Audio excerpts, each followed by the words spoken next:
Welcome to Biteside. I'm Seamus Byrne. This is a show about tech and digital culture and how they are changing the world. Today we're talking to Simon Bell from Alliance Studios and R-leeo Maoate from Zen Creative. And these two guys work together on a fascinating new project, creating a virtual world of sorts. But this isn't tied up in all the metaverse discussions, or is it? It's a Fortnite project, and it was one commissioned by the Fortnite developers to create this ANZ, Australia and New Zealand, creative space as part of a bit of local promo for having new Fortnite ANZ activity going on. And I talked to the two guys about what it means to be a professional Fortnite creative right now, the fun of working together with the two studios on such a uniquely ANZ project. And we do look at that longer view on the place of Fortnite in this big metaverse discussion out there right now, after that social network changed its name recently. It's a really kind of fun chat, and I think they have a unique perspective on what's going on in this space. So let's dive on in. Simon Bell and R-leeo Maoate.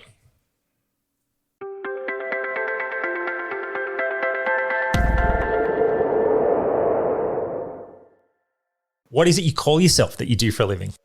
That is a good question. I'm constantly trying to answer that one. We don't tend to have the right one. I'm Simon. I'm from Alliance Studios. I've been working in Fortnite Creative for about 3 years. Working alongside Mackenzie Jackson, another partner of mine, and we've got young Johnny, who's on our team as our mechanic. I don't have a background in gaming. I've got in gaming development. I've definitely got a background in gaming, and this has been something that's been tied to my core, ever since growing up. Yeah. We can dive into the details. Yeah.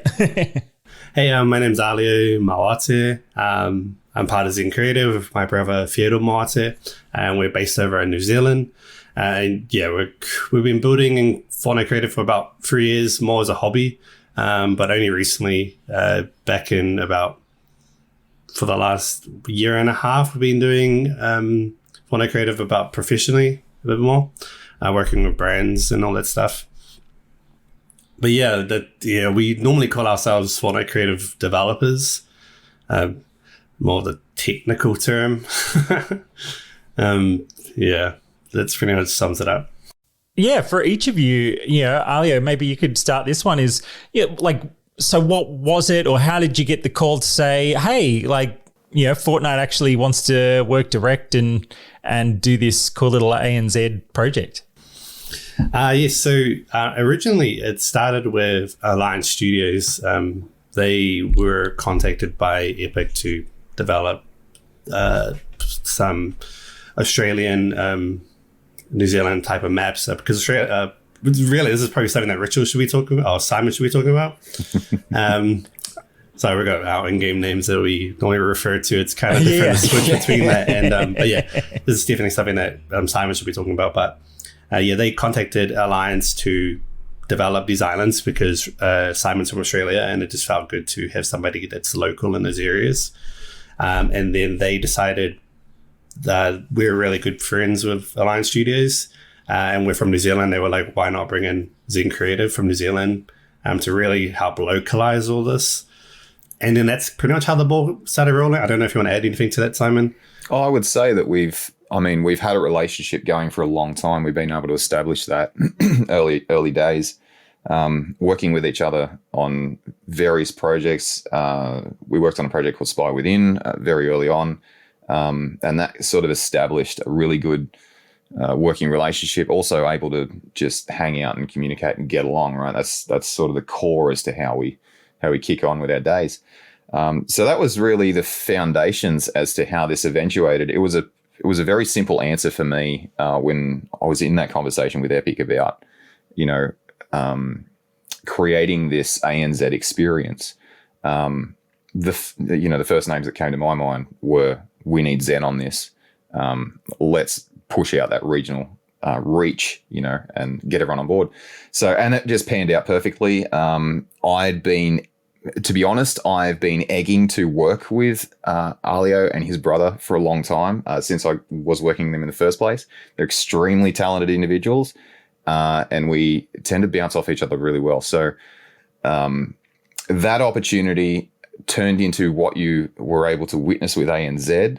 I am blown away with what we were able to achieve.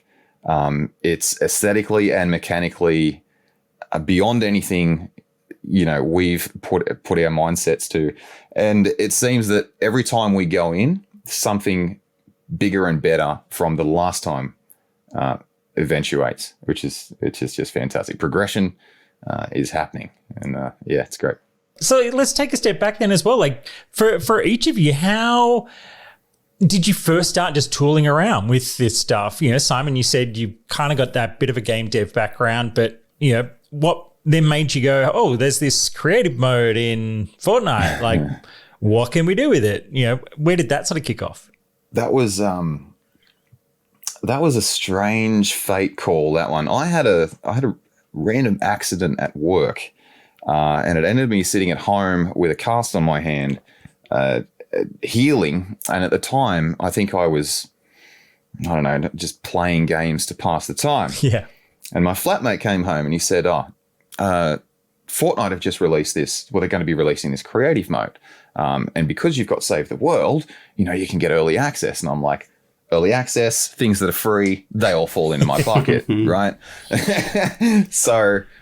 I jumped onto that the first, as soon as that was available, and started mucking around. I didn't have any idea that the content could be featured in game or anything like that. It was just discovering the tool set.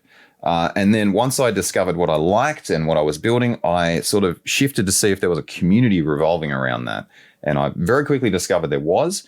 It was on Reddit at the time. And so I engaged myself in the community. I started putting some stuff up, and then I got contacted by someone from Epic saying, hey, look, we want to feature your stuff in game.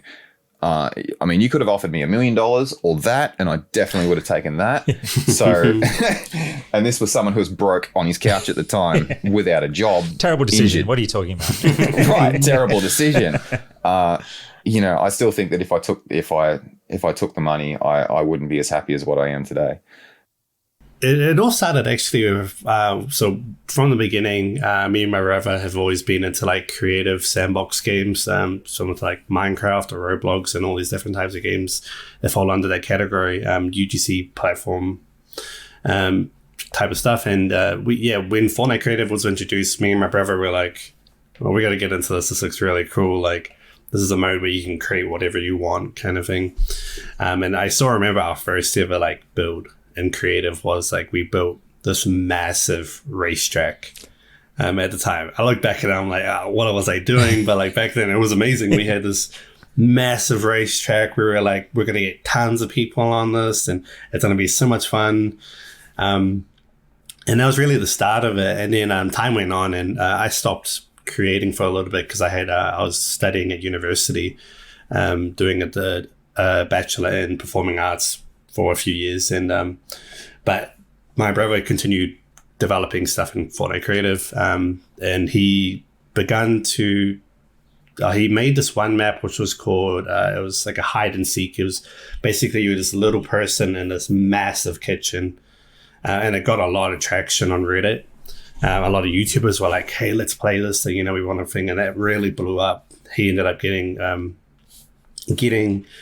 publishing perms to develop these islands and get featured on all these things afterwards. And then after that, we were just like, let's start developing all these other experiences, which led on to later on going into Spy Within, which was another mode we did with Epic quite a bit back. And now we're here. It's kind of spiraled on. And I don't think we ever realized it was going to get this big.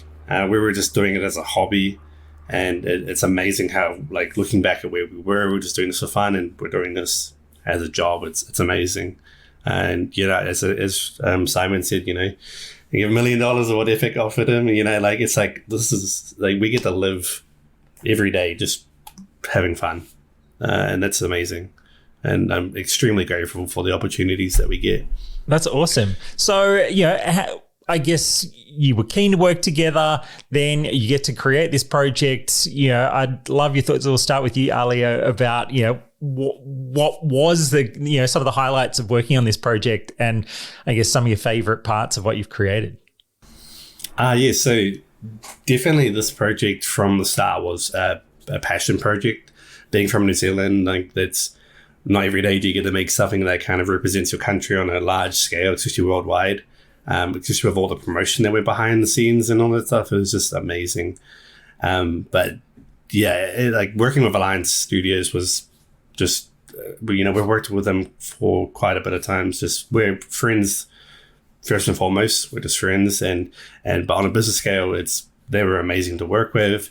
Developing this experience was just great. You know, never worked with someone that we've been able to kind of just bounce off all the time, and it's been crazy. But yeah, we had what was really interesting was the visitor center was that you first load into. That was just, it's an amazing experience. It's got all the animals, it's got all the different sections and all different places, all the images. And I think that's one of my favorite parts about this whole experience, is being able to develop that and really showcase different parts of the world, especially the lands down under, Australia and New Zealand. You know, that was built, funny enough, that was built in about 2 days, which we expected to probably take us maybe 4 weeks to build, and we built it in 2 days, and we were like, oh, well, this is crazy. It was just so much bouncing back. We're like, hey, well, I want to work on this part. And if somebody got stuck, they were like, okay, well, I can't do that part. Can you do it? And they were like, yeah, I'll take over that. Easy, let's do that. And it was just back, forth.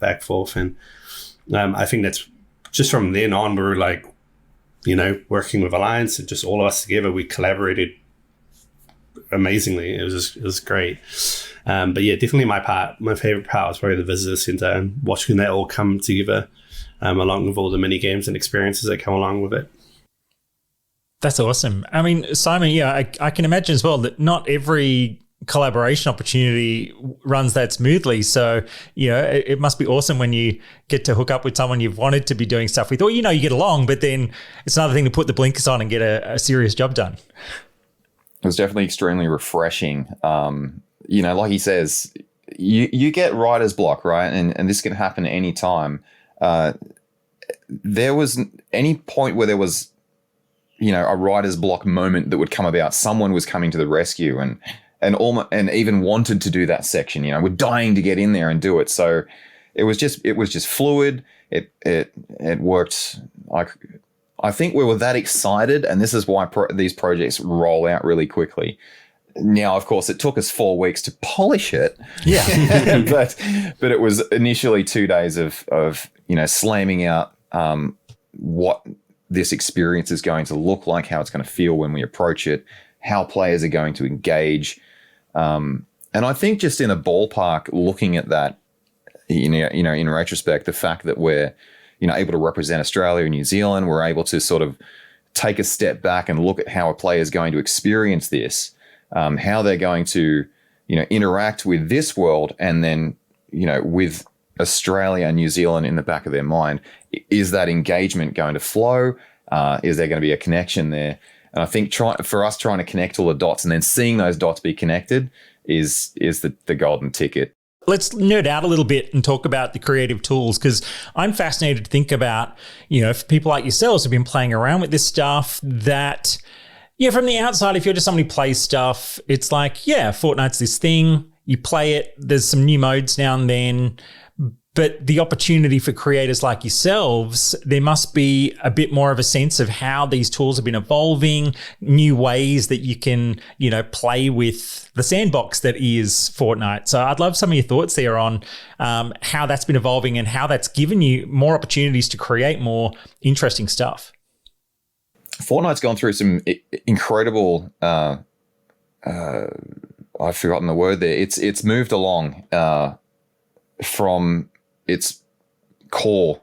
I mean, we started off with you know, a palette of like, I don't know, 6 or 7 logical things that we could implement into a game. Same with asset packs. We were only given so many asset packs, and this is, of course, you know, the beginner kit.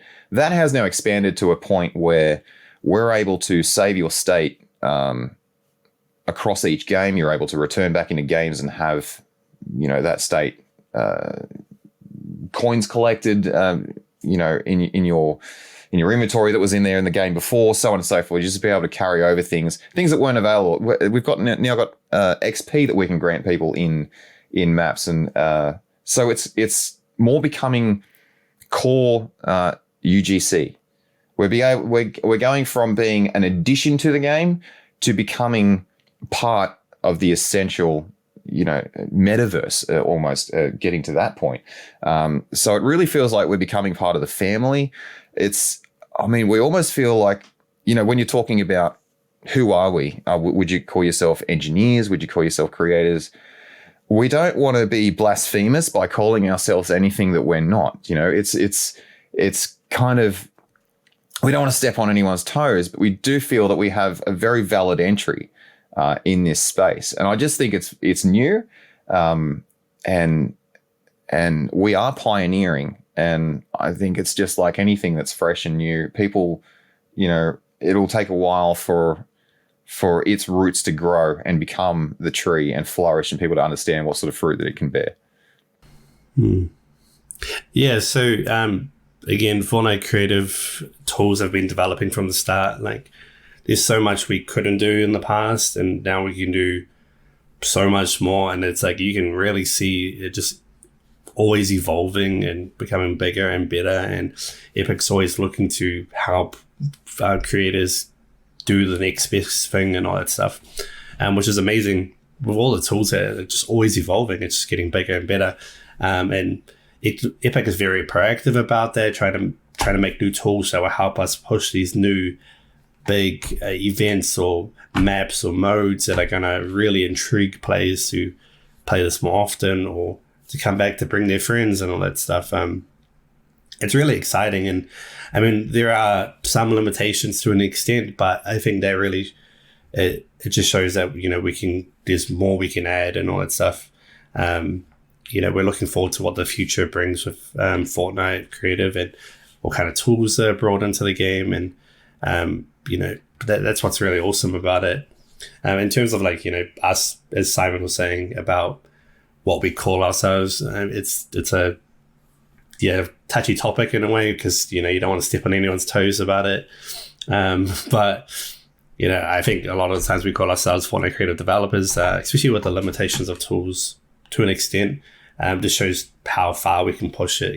We're not given everything and anything, but we can use what we have and develop bigger and better experiences. Which, when you see a lot of these creators build these amazing projects, it's just like, wow, these guys did it. Yeah. I mean, it keeps hitting me that I feel like so many people are essentially sleeping on what Fortnite now is, right? Like, because it's like, well, there's a few years where it's like, yeah, like it's huge and it's this thing and it's a game and it lives over there. But I think, like, as it keeps growing, I love diving in when they're doing some of their live event type stuff as well, to see, okay, how far have they pushed it yet again?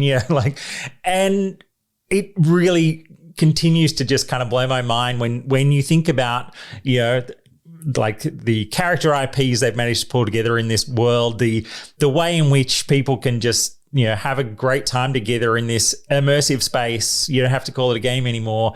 And suddenly you're like, holy crap, like this is an amazing digital realm that we've all realized over the last couple of years. These digital spaces for socializing are more important than ever, right? Yeah, absolutely. It's definitely a new avenue. It's new kids on the block kind of thing. And people are, you're either eating it up or you're, taking that 80s or 70s parenting approach to it. It's like, let's keep our kids away from this thing. So, and I just think that's generally that comes down to not understanding a topic, and I think that's what it comes down to. This has been, for me to be able to, for any of us here to be able to express our creativity, haven't really had that door open. Almost didn't know that that creativity was inside us until we're giving this avenue to be able to express. And it blows my mind, being able to see people go from couch potatoes to, incredible creators with careers behind them, working with brands and agencies, and like, what side of the bed did you wake up on? Simon, you threw out the word metaverse a little while ago, and I did want to jump on that because it's like, I feel like, okay, Facebook fired a starter's gun by using the word and essentially trying to co-opt the word. I'm happy to say out loud that I think, they're just desperately trying to jump on something that was already here in a lot of ways. Right. Or that is, it doesn't have to be one thing. It can be so many things, and it doesn't have to be permanently present. It can just be this thing you jump into in all different kinds of ways. So, with the fact that now everybody is super psyched for this concept, I'd love your thoughts on where you think these kinds of Fortnite experiences sit in this I guess path towards the future that everybody's so psyched about right now. Yeah, we sit here and fantasize all the time as to what that world could look like. And something I've heard some very higher ups in Epic say that if you can imagine Ready Player One. Have you seen the movie Ready Player One? Oh, yeah. If you haven't. That is sort of the most blown out depiction of what a metaverse might look like. So I can imagine in 2050 that it might be what it looks like. But for now, we're creating that pathway to get there. The world's your oyster. I don't know how far we can go with this thing. It keeps me on the edge of my seat because I don't know. I'm excited for what's coming, and if I knew what was coming, I wouldn't be excited.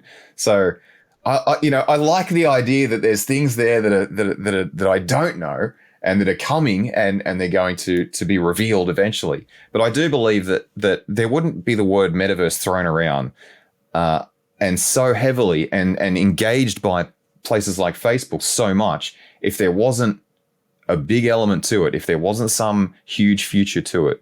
So I believe very, very much so that they're taking the ball and they're going to run with it. We've seen VR come in, we've seen 3D realms come in, where you can float in a anti-gravital tank. We can just keep pushing things until it becomes that consumer ready thing that you can just put in your lounge room and you're completely engaged. Now, of course, we don't want to be sitting there just eating chips and drinking soda and having that all pumped into our system, right?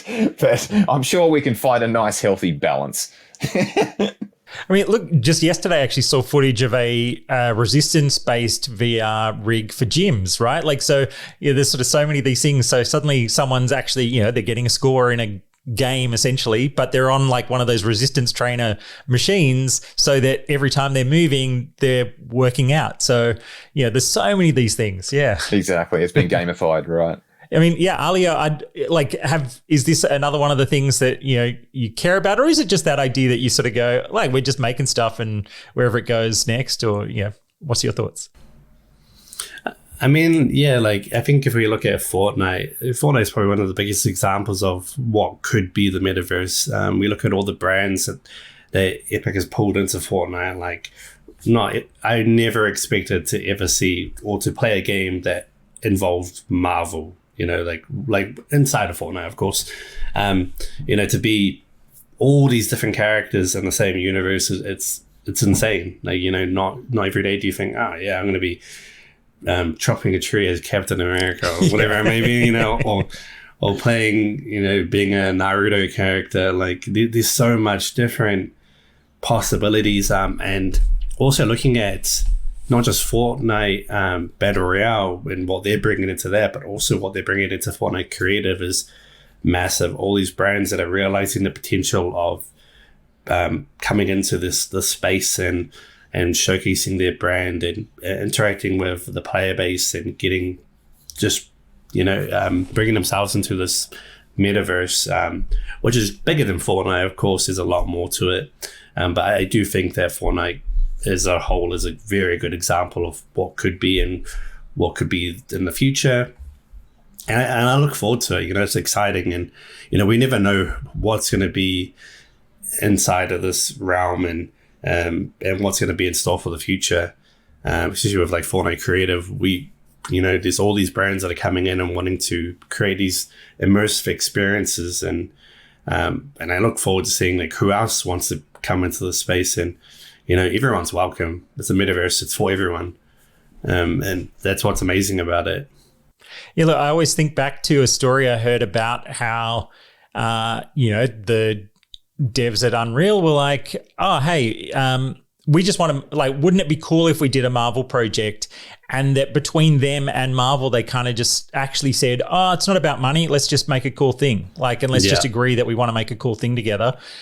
And that it almost feels like that set a tone for what, their attitude is towards this, that it's not about, trying to make everything a commercial opportunity straight out of the gate. It's just what would be cool. Exactly. And so that kind of feels like that's probably why they've then managed to have Marvel and DC and Star Wars, that all of these different things, because they're not kind of going, oh, we're not signing some, special exclusive deal, this, that, the other. They're just going, let's make cool stuff and let's let it all live in this one place together so that people can just enjoy themselves. Yeah, there's no limitations. And, anyone looking at all these different characters and people and brands that are coming into the space, there's no wall like, oh, you can't be in here. Because technically, anyone can be in here. It's the metaverse, and that's what's amazing about it. And I think, a lot of people and brands are starting to realize that. And that's what's awesome about it. It's like, how can they bring their brand and identity into this game and kind of just interact with the player base and all that type of stuff. But definitely more of it's starting to be more of like, how can we make these really cool experiences than what's going to, what's the biggest business opportunity kind of thing. Yeah. It's also in one place. Like, all this can be done in one place. There's no, I'd hate to put other games aside, but I'd love to see a world where they all exist in one space. I mean, we're doing this with, Xbox Marketplace, PlayStation's Marketplace, Steam store, things like that. But these are just marketplaces where they're available. Fortnite's creating a world where all these IPs are coexisting in the same space.